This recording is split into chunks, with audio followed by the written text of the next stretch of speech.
আমাদের এই আয়োজনটি হচ্ছে আমরা বরাবরই করি, বরাবর বলতে গত ৩-৪ বছর ধরে আমরা করে যাচ্ছি। কোরিয়ার একটি প্রতিষ্ঠান আছে, literature translation institute of Korea. এটা কোরিয়া বলতে আসলে দুইটা কোরিয়া বোঝায়, একটা উত্তর একটা দক্ষিণ। এই প্রতিষ্ঠানটি দক্ষিণ কোরিয়ার, আর সারা পৃথিবীর সাথে যাদের যোগাযোগ তারা আসলে দক্ষিণ কোরিয়ারই। উত্তর কোরিয়ার যোগাযোগ বিশেষত চীন এবং রাশিয়ার সাথে, যেহেতু তাদের সাথেই তাদের সীমান্ত আছে, সে কারণে তাদের সাথে যোগাযোগ, আর বাকি পৃথিবীর সাথে যোগাযোগ খুব কম।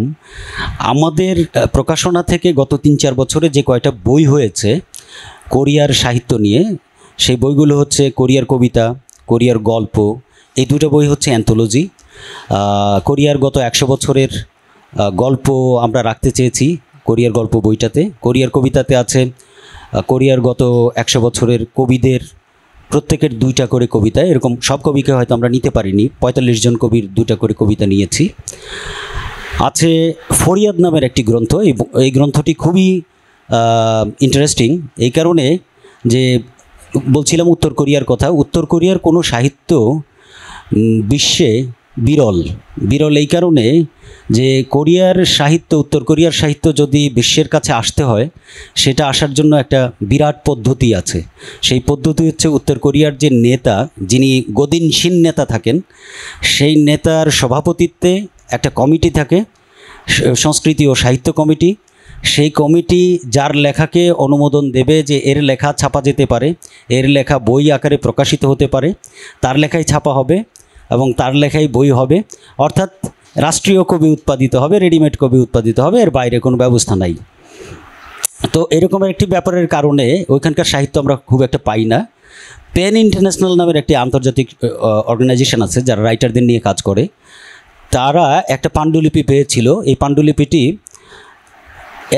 কোরিয়ার একজন লেখক ছদ্মনামে বান্দি মানে হচ্ছে কোরিয়ান ভাষায় জোনাকি, এই নামে ওই পাণ্ডুলিপিটি পাঠিয়েছিল তার এক আত্মীয়, যে নাকি উত্তর কোরিয়া ছেড়ে দেশের বাইরে চলে যাচ্ছিল। তার কাছে দিয়েছিল পাণ্ডুলিপিটি, যে এই পাণ্ডুলিপিটি তুমি নিয়ে যাও, যদি কাউকে হস্তান্তর করতে পারো, যদি কোনো দিন প্রকাশিত হয়, তাহলে লোকে হয়তো জানতে পারবে যে আমার দেশের কি অবস্থা। তো সেই পাণ্ডুলিপিটি পেন ইন্টারন্যাশনাল ইংরেজিতে প্রকাশ করে। ফরিয়াদ নামে আমরা সেটা বাংলা করেছি, ইংরেজি নাম হচ্ছে অ্যাকিউজেশন। তো এই বইটিতে 8টি বা 10টি গল্প আছে।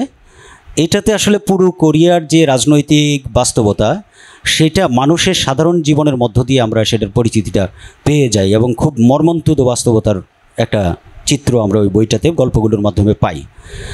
আর আমাদের আরও কিছু বই আছে, তার মধ্যে একটা হচ্ছে কিম সৌলের কবিতা। আমাদের যেরকম নজরুল বা আবুল হাসান কবি, আবুল হাসান অতি অল্প বয়সে মারা গেছেন, তো কিম সৌলও খুব অল্প বয়সে মারা গেছেন। কিন্তু কোরিয়ানদের মধ্যে এরকম, আমি তো আর কোরিয়া যাই নাই, যেটা আলোচনায় বিভিন্ন জায়গায় পড়েছি সেটা হচ্ছে এরকম যে যদি কাউকে জিজ্ঞেস করা হয় একটা মুখস্থ কবিতা বলার জন্য, তাহলে আমাদের অঞ্চলের লোকজন, আমাদের বাংলাদেশের লোকজন যেরকম নজরুলের কবিতা একটা বলে দিতে পারবে, ঠিক একইভাবে কিম সৌলের একটা কবিতা তারা বলে দিতে পারে। এবং এখনকার যে ব্যান্ড সঙ্গীত আছে কোরিয়ান, এই ব্যান্ডের গায়করাও ওই কিম সৌলের কবিতা থেকে অনেক সময় গান বাঁধে। আর আরেকজন কবি আছে যাকে বেশ দীর্ঘ সময় নোবেলের জন্য নাম তালিকাভুক্ত থাকতো, কিন্তু কখনোই পায়নি। কোরিয়ায় এবার গত বছর নোবেল পেয়েছেন সাহিত্যে হানকাং, কিন্তু হানকাংয়ের আগে ভাবা হতো যে কৌন হয়তো নোবেল পাবেন। তো আমার কোরিয়ান নামটা একটু ভুল হতে পারে। আমাদের এখানে অদিতি কবির আছেন, যিনি আমাদের পাবলিকেশনেরই অনেকগুলো অনুবাদ করেছেন। তিনি আবার কোরিয়ানটা সম্প্রতি শিখেছেন, উনি ভালো জানেন, উনি অনেক সময় আমার ভুলও ধরেন। হ্যাঁ, তো এটা সুবিধা। উনি কিছুক্ষণ আগে বলছিলেন যে উচ্চারণটা কৌন হবে না, হবে খৌন, হ্যাঁ, বা এরকম কিছু একটা। আর আরেকটা বই আজকে বেরিয়েছে, আমাদের কালকে বেরিয়েছে, সেই বইটা হচ্ছে বিষাদ গানের সিম্ফনি।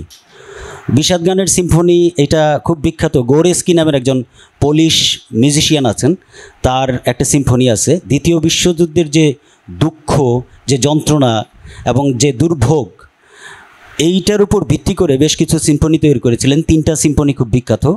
তার মধ্যে থার্ড সিম্ফনি যেটা, সেটার উপর আলোকপাত করে 3টা চরিত্র নিয়ে, 3টা চরিত্র, একজন আর্টিস্ট, থিয়েটার আর্টিস্ট, আরেকজন হচ্ছে নাট্যকার, আরেকজন মিউজিশিয়ান অর্থাৎ গোরেস্কি, বাস্তব 2টি চরিত্র এবং কাল্পনিক কিছু চরিত্রের সম্মিলনে একটি অদ্ভুত সুন্দর উপন্যাস, খুব ছোট।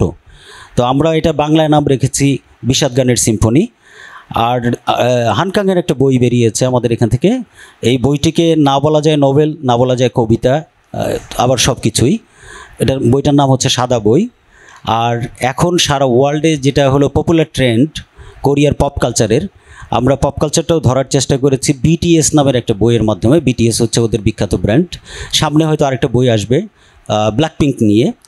তো এই হচ্ছে আমাদের টোটাল উজান প্রকাশনের এই আয়োজন। এই বইগুলো নিয়ে মাঝে মাঝে আমরা কথা বলি, মাঝে মাঝে আয়োজন করি। এখন কেন করি আমরা সেটুকু বলে আমি শেষ করব। আমরা করি এই কারণে যে আমরা যে ধরনের একটা রেস্ট্রিক্টেড সমাজে থাকি, আমি বলবোই সেটাকে একটা রক্ষণশীল সোসাইটিতে বসবাস করি আমরা। এরকম একটা রক্ষণশীল সমাজে সবচেয়ে বেশি যেটা প্রয়োজন পড়ে, সেই সমাজের রক্ষণশীল মনোভাবটাকে ভেঙে সবার সংস্কৃতিকে গ্রহণ করবার একটা মানসিকতা তৈরি করা। তো সেই জায়গা থেকে শুধু কোরিয়ান সাহিত্য না, আমরা যদি সম্ভব হয়, যদি অনুবাদক পাই, আমরা সবচেয়ে সমস্যা যেটা হয় ভালো অনুবাদক পাওয়া, যদি অনুবাদক পাই আমরা, তাহলে অন্যান্য ভাষার সাহিত্য আমরা এখানে বিস্তর অনুবাদ করতে চাই।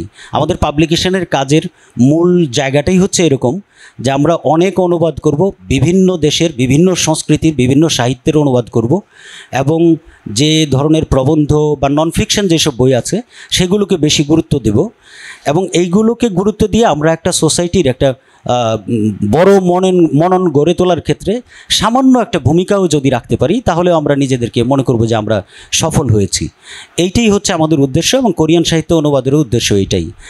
আর বিশেষ করে ইউরোপ থেকে আমাদের সাহিত্যে প্রচুর অনুবাদ হয়েছে, কিন্তু এশিয়া বা আমাদের পার্শ্ববর্তী দেশ, আমরা ইউরোপের অনেক বড় বড় লেখকের নাম কিন্তু এখানে আমরা যারা আছি অনেকেই জানি, অনেকে বলে দিতে পারবো। কিন্তু আমরা যদি বলি যে মালায়ালাম ভাষার একজন বড় রাইটার, আমরা কেউ বলতে পারবো না। নেপালি একজন বড় রাইটার, আমরা কেউ বলতে পারবো না। আমরা চাই যে এই যে কাছের মানুষ, প্রতিবেশীদের সাথে যে সাংস্কৃতিক দূরত্ব, এই দূরত্বটা ঘুচে যাক। এই চাওয়া থেকেই, এই লক্ষ্য থেকেই, এসব লক্ষ্য থেকেই আমাদের এই আয়োজন। আশা করি আপনাদের ভালো লাগবে, আমাদের সাথে থাকবেন সবসময়। ধন্যবাদ সবাইকে।